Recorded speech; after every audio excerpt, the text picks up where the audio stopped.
২৬ June বৃহস্পতিবার দিবাগত রাতে মুরাদনগর উপজেলার রামচন্দ্রপুর দক্ষিণ ইউনিয়নের বাহেরচর ৫ কিত্তা গ্রামে এক নারী তার বাবার বাড়িতে ধর্ষণের শিকার হয়। এ ঘটনার ভিকটিম বাদী হয়ে ২৭ জুন ফজর আলীকে প্রধান আসামি করে মুরাদনগর থানায় ধর্ষণ মামলা করে। পুলিশ রোববার ভোরে ফজর আলীকে গ্রেফতার করে। অভিযুক্ত ফজর আলী বাহেরচর ৫ কিত্তা গ্রামের পূর্বপাড়ার শহীদ মিয়ার ছেলে।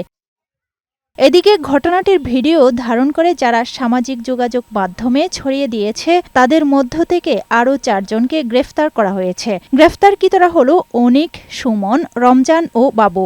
গ্রেফতারকৃত ৪ জনের বিরুদ্ধে পর্নোগ্রাফি ও নারী নির্যাতন আইনে মামলা দায়ের হবে বলে জানান মুরাদনগর থানার ওসি জাহিদুর রহমান। তিনি আরও জানান, গ্রেফতার হওয়া ফজর আলী আওয়ামী লীগের রাজনীতির সাথে জড়িত। মহিলার অভিযোগের ভিত্তিতে গত ইংরেজি ২৭ তারিখেই একটা ধর্ষণের মামলা নেই এবং উক্ত আসামিকে গ্রেপ্তার করি।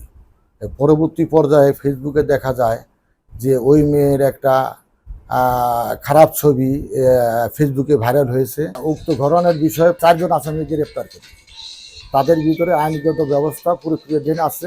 এদিকে সামাজিক যোগাযোগ মাধ্যমে এ ঘটনা নিয়ে নানা রকমের অপতথ্য ছড়ানো হয়েছে। আফরোজা সুলতানা, বৈশাখী সংবাদ।